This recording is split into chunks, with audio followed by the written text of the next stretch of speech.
اور پھر کل مہندی کے لہنگے کی بھی آدھی آستین نہیں بنانے دی مجھے۔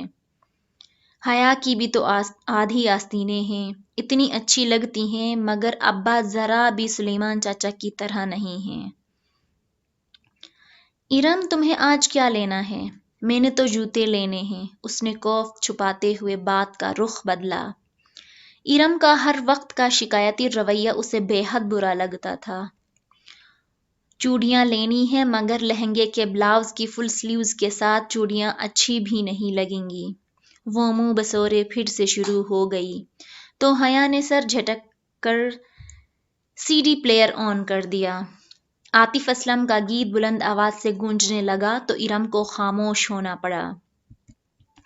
جناح سپر مارکیٹ پہنچ کر ارم تو چوڑیاں ڈھونڈنے لگی نکل گئیں، جبکہ وہ دونوں میٹرو شوز پہ آ گئیں۔ یہ گولڈن والا جو تیسرے نمبر پہ رکھا ہے، یہ دکھائیں۔ بہت دیر بعد ایک اونچی ہیل اس کی نظر میں جچی تھی۔ یہ والا میم، سیلز مین نے پورا جوڑا نکال کر اس کے سامنے رکھا۔ وہ زمین پہ پنجوں کے بل بیٹھا تھا، جبکہ حیا اور زارا سامنے کاؤچ پہ بیٹھی تھیں۔ پہنا دوں میم؟ بہت مؤدب اور شائستہ انداز میں پوچھتے ہوئے سیلز مین نے ہاتھوں میں پکڑا جوتا اس کے پاؤں کے قریب کیا، جو خوبصورت ہیلز میں مقید تھے۔ میرے ہاتھ نہیں ٹوٹے ہوئے، میں خود پہن سکتی ہوں۔ جی شیور، یہ لیجئے۔ سیلز مین نے مسکرا کر جوتا اس کی طرف بڑھایا۔ اس نے اسے یوں پکڑ رکھا تھا کہ اسے تھامتے ہوئے حیا کی انگلیاں لازماً اس کے ہاتھ سے مس ہوتیں۔ سامنے رکھ دو، میں اٹھا دوں گی۔ اس کے روکھے لہجے پہ سیلز مین نے زیر لب کچھ گنگناتے ہوئے جوتا سامنے رکھ دیا۔ پھر بل کی ادائیگی کے بعد کاؤنٹر پہ کھڑے لڑکے نے بقیہ رقم اس کی طرف بڑھائی تو حیا نے دیکھا چند نوٹوں کے اوپر 5 کا سکہ رکھا تھا، اور لڑکے نے سکے کو یوں پکڑ رکھا تھا جیسے سیلز مین نے جوتے کو، تاکہ اسے تھامتے وقت لازماً اس کا ہاتھ ٹکرائے۔ شکریہ۔ حیا نے نوٹ کنارے سے پکڑ کر کھینچے، سکہ لڑکے کے ہاتھ میں رہ گیا۔ میم، آپ کا سکہ۔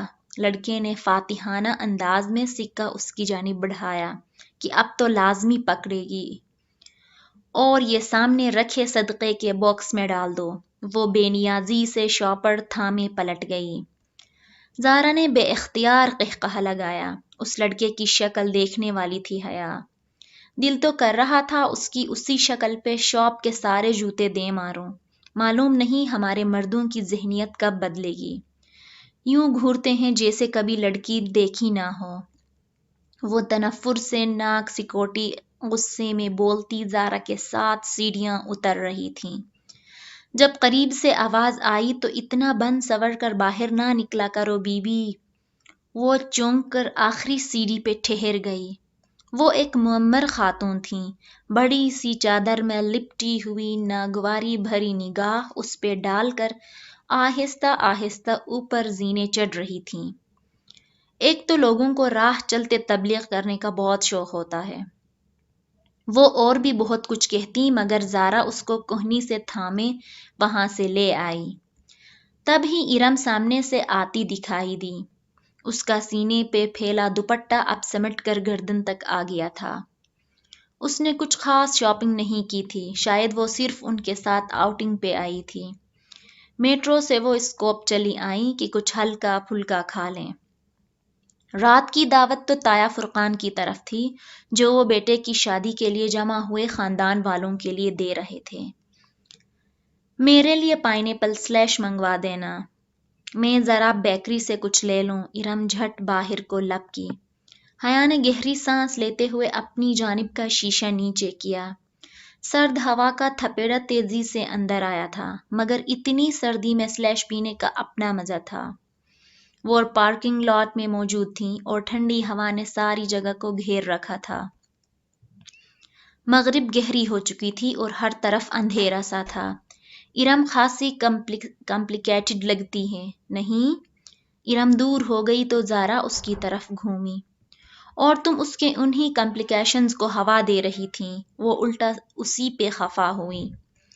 تایا فرقان صرف اسکارف کی سختی کرتے ہیں، وہ بس اسی بات پہ خود ترشی کا شکار ہے۔ اور تم بھی اس کا ساتھ دے رہی تھی۔ میں نے سوچا کہ بیچاری نہیں ہے وہ بیچاری، اب اس کو بھی یہی سمجھانا کہ خواہ مخواہ کی خود ترشی سے نکل آئے۔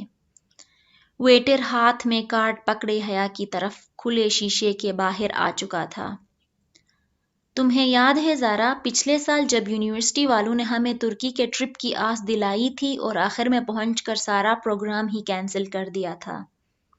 آرڈر لکھوا کر وہ شیشہ اوپر چڑھاتے ہوئے یاد کر کے کہنے لگی۔ میں تو اتنی مایوس ہو گئی تھی کہ سوچا بھی نہ تھا کہ کبھی ترکی جا سکوں گی۔ اس کی آواز میں آس جڑنے کی خوشی در آئی تھی۔ زارا اور وہ انٹرنیشنل اسلامک یونیورسٹی میں LLB آنرز شریعہ اینڈ لا کے 5ویں سال میں تھیں۔ ان کا 7واں سیمسٹر درمیان میں تھا جب یورپی یونین کے اسکالرشپ کا اعلان ہوا، جس کے تحت یورپ اور ایشیا کی یونیورسٹیز کے مابین طلباء کا تبادلہ ہونا تھا۔ یوں چند ماہ کے لیے یہاں سے کچھ طلباء یورپ کی یونیورسٹیز جائیں گے اور ایک سیمسٹر پڑھ کر واپس آ جائیں گے۔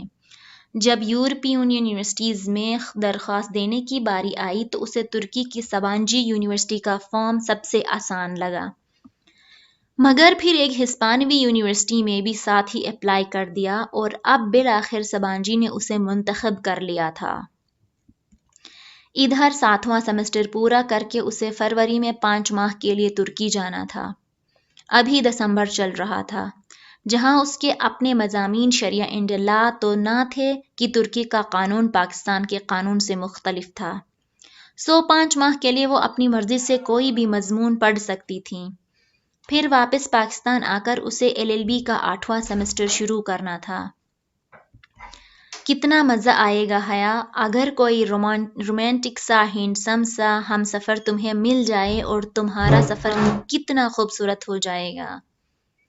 ہم سفر کوئی نہیں ملنے والا، کیونکہ پاکستان سے سبانجی صرف ہم 2 لڑکیاں ہی جا رہی ہیں، اور پھر ہم ٹھہرے آل وومن یونیورسٹی میں پڑھنے والے۔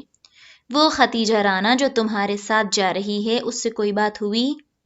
ویٹر نے شیشہ بجایا تو حیا چونکی، پھر شیشہ نیچے کرنے لگی۔ نہیں، ختیجہ رانا کو تو میں جانتی بھی نہیں ہوں، معلوم نہیں کون ہے۔ اس نے سلیش کے گلاس پکڑے، زارا کو اسے تھمایا اور ارم کا ڈش بورڈ پہ رکھا، پھر اپنا گلاس لبوں سے لگایا۔ ٹھنڈا سا سلیش اندر تک اترتا گیا۔ بے دھیانی میں وہ شیشہ بند کرنا کب بھولی اسے علم نہ ہو سکا۔ دفتن زارا کا موبائل بجا۔ زارا نے سپ لیتے ہوئے موبائل کان سے لگایا۔ ہیلو اماں جی، کیا آواز خراب ہے؟ 1 منٹ۔ زارا کے فون پہ غالباً سگنل ٹھیک نہیں آ رہے تھے۔ وہ سلیش کا گلاس ہاتھ میں پکڑے دروازہ کھول کر باہر چلی گئی۔ حیا اپنے گلاس سے چھوٹے چھوٹے سپ لیتے زارا کو ونڈ اسکرین کے پار سے دیکھتی رہی۔ اب وہ دور ایک درخت کے ساتھ کھڑی فون پہ بات کر رہی تھی۔ ہیلو مائی لیڈی، کوئی ایک دم سے اس کے بہت قریب آ کر بولا۔ وہ ڈر کر اچھلی، ذرا سا جوس کپڑوں پہ چھلک گیا۔ کھلی کھڑکی پہ ایک عورت مسکراتے ہوئے جھکی ہوئی تھی، میک اپ سے اٹا چہرہ، چمکتا ہوا آئی شیڈو، بھڑکتی ہوئی سرخی، بالوں کا جوڑا، چمچم کرتے کپڑے۔ وہ عورت نہیں تھی، بلکہ وہ مرد بھی نہیں تھا۔ کیسے ہو جی؟ وہ اس کی کھڑکی پہ پورا جھکا کھڑا تھا۔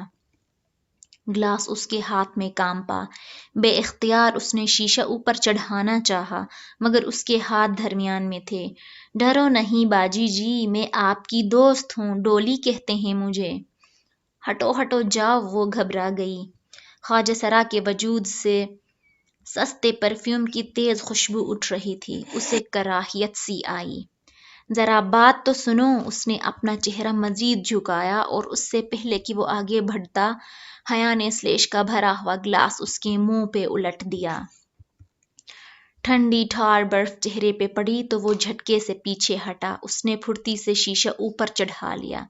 سنو جی، وہ مسکرا کر چہرہ صاف کرتا شیشہ بجانے لگا۔